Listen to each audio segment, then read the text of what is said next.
میں نے خواب میں اس طرح سے دیکھا ہے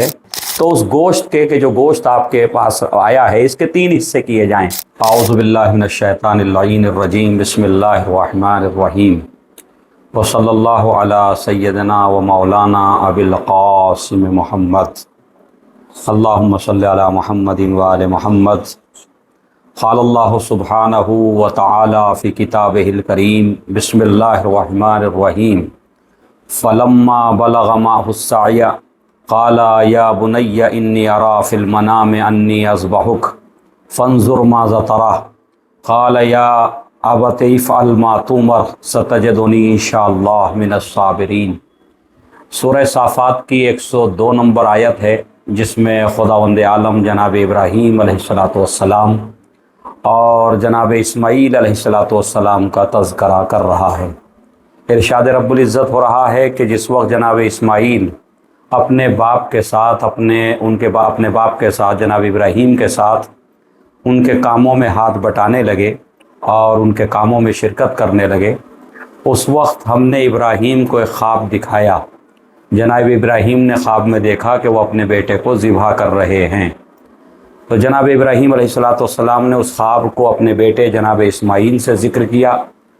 اور یہ کہا کہ میں نے خواب میں اس طرح سے دیکھا ہے، تو بیٹا تمہاری رائے کیا ہے؟ تو جناب اسماعیل علیہ السلام نے کہا یا ابت افعل ما تؤمر، اے بابا اس کام کو پورا کر دیجئے کہ جو حکم آپ کو اللہ کی طرف سے دیا گیا ہے۔ تو یہ وہ آیت ہے کہ جس میں خداوند عالم نے جناب ابراہیم اور جناب اسماعیل علیہ السلام کا اس قربانی کا ذکر کیا ہے کہ جس میں باپ نے بیٹے کو مینا میں لا کر کے اللہ کے حکم سے وہ حکم جو خواب کے ذریعے پہنچایا گیا تھا اس کے مطابق اپنے بیٹے کو ذبح کرنے کے لیے لٹا دیا، اور پھر خداوند عالم نے جناب اسماعیل علیہ السلام کو قربان ہونے سے بچا لیا، جیسا کہ قرآن مجید کی آیات میں ہے کہ فدیناہ بذبح عظیم، کہ ہم نے جو ہے وہ جناب اسماعیل کی قربانی کو روک دیا اور اس کا فدیہ دے دیا۔ فدیہ یعنی وہ دمبا کہ جو خداوند عالم نے جو ہے وہ آسمان سے بھیجا، جنت سے بھیجا، اور اس طرح سے وہ فدیہ دے دیا گیا اور جناب اسماعیل کو بچا لیا گیا۔ کیوں بچا لیا گیا؟ کیونکہ ایک اس سے بھی زیادہ عظیم قربانی معرض وجود میں آنے والی تھی، اور اس قربانی سے مراد تمام مفسرین اور علماء کرام یہ فرماتے ہیں کہ اس قربانی سے مراد ہے جناب امام حسین علیہ السلام کی قربانی، یعنی امام حسین علیہ السلام کی جو شہادت آنے والی تھی اس شہادت کی وجہ سے جناب اسماعیل علیہ السلام کو بچا لیا گیا اور ان کے بدلے میں دمبے کو بھیج دیا گیا، جو دمبا جو ہے وہ جناب اسماعیل کا فدیہ قرار پایا، اور وہیں سے یہ سلسلہ شروع ہوا، کیونکہ یہ ارکان حج میں شامل کر دیا گیا خداوند عالم کی طرف سے، اور ہمارے نبی حضرت محمد مصطفیٰ صلی اللہ علیہ وآلہ وسلم نے ان تمام احکام کو کہ جناب ابراہیم علیہ السلام نے جو انجام دیے تھے ان کو حج کا ایک رکن قرار دیا، اور وہ حضرات کے جو حج کے لیے جاتے ہیں خداوند عالم، کیونکہ اب یہ حج کے ایام ہیں، اس وقت تمام دنیا سے مسلمانان عالم حج کرنے کے لیے جو ہے اس عظیم عبادت کے لیے خانہ کعبہ اور مکہ مکرمہ میں جمع ہو چکے ہیں، اور اب جو ہے وہ تقریباً صرف آج 3 تاریخ جیسا کہ ہے ذی الحجہ کی، تو 7 دن باقی ہیں، بلکہ یوں کہیے 6 دن باقی ہیں۔ 6 دن کے بعد یوم عرفہ ہوگا، اور یوم عرفہ ہی جو ہے وہ دن ہے کہ جس دن حج کے اعمال بجا لائے جاتے ہیں۔ اچھا، جو حضرات حج میں شریک ہوتے ہیں اور حج کے اعمال بجا لاتے ہیں ان کے اوپر اس قربانی کو، جانور کی قربانی کو جو ہے واجب ارکان میں سے ایک واجب رکن قرار دیا گیا، یعنی جو بھی حج کر رہا ہے اس کے اوپر واجب ہے کہ قربانی پیش کرے بارگاہ رب العزت میں۔ اور اس کے علاوہ جو مینا کے باہر ہیں، جو اس وقت اس سال حج نہیں کر رہے ہیں اور اپنے اپنے مختلف شہروں میں مختلف ملکوں میں مسلمان زندگی گزار رہے ہیں، ان کے لیے یہ قربانی واجب نہیں ہے، بلکہ اس قربانی کو سنت موقدہ قرار دیا گیا۔ سنت موقدہ یعنی جس کی بہت زیادہ تاکید فرمائی گئی کہ ہر اس مسلمان کو، ہر صاحب ایمان کو کہ جس کے پاس استطاعت ہے وہ اللہ کی بارگاہ میں جناب اسماعیل اور جناب ابراہیم کی یاد کو تازہ کرتے ہوئے جو ہے وہ قربانی پیش کرے۔